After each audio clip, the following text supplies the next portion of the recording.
कहानी शुरू होती है एक चंदा नाम की औरत से। चंदा के पति का नाम सूरज सिंह है। सूरज के पूर्वज किसी जमाने में राजा महाराजा हुआ करते थे, तो उसके पास प्रॉपर्टी और पैसों की कमी नहीं थी, लेकिन धीरे धीरे वो भी खत्म हो रही थी। सूरज एक अय्यास और कैरेक्टरलेस आदमी था। एक औरत उसके लिए बस एक मौज मस्ती का सामान थी। रोज शराब पीकर आना और अपनी पत्नी चंदा को फिजिकली और मेंटली टॉर्चर करना उसके लिए बस एक आम बात थी।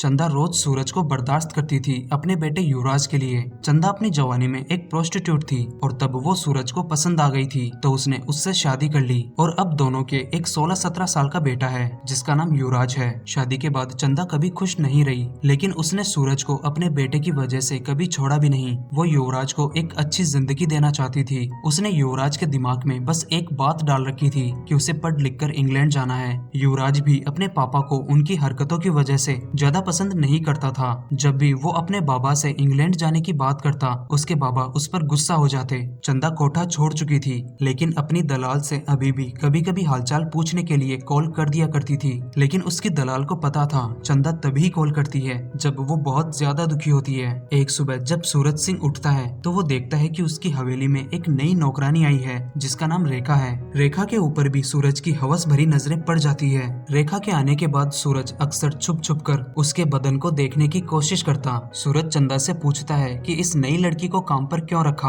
पहली वाली ठीक से काम कर तो रही थी। इस पर चंदा बोलती है कि पहले वाली भाग गई, उसको पैसे घर में काम करने के मिलते थे, बेडरूम में काम करने के नहीं। सूरज समझ जाता है कि चंदा किस बारे में बात कर रही है, तो वो उस पर गुस्सा होकर चला जाता है। अगले दिन सूरज रेखा को अपने पैर दबाने बुलाता है। पैर दबवाने के बहाने वो रेखा को गंदी नजरों से ताड़ रहा था और मौका मिलने पर वो उसे छूने की भी कोशिश करता है, लेकिन ऐन वक्त पर वहाँ युवराज आ गया। इस वजह से सूरज रेखा के साथ कुछ कर नहीं पाता जो वो करना चाहता था। रात को सूरज फिर शराब पीकर हवेली आ रहा था। चंदा अपने कमरे में सो रही थी कि तभी उसे आवाज आती है कि कोई रेखा के कमरे में गया है और थोड़ी ही देर में उस कमरे से ऐसी आवाजें आने लगती है जैसे कोई सेक्स कर रहा हो। चंदा खुश होते हुए अपने कमरे से बाहर आती है। उसे पता था कि रेखा के कमरे में रेखा के साथ सूरज है। दरअसल रेखा भी प्रोस्टिट्यूट ही थी। रेखा को हवेली में चंदा ने जानबूझकर बुलवाया था। जिस दिन रेखा हवेली पर आई थी उसके पहले दिन चंदा ने अपने कोठे पर अपनी दलाल से बात करी थी। वो चंदा को बता रही थी कि कोठे पर एक लड़की को STI हो गया है। लड़की ज्यादा बड़ी भी नहीं है और उसका नाम रेखा है।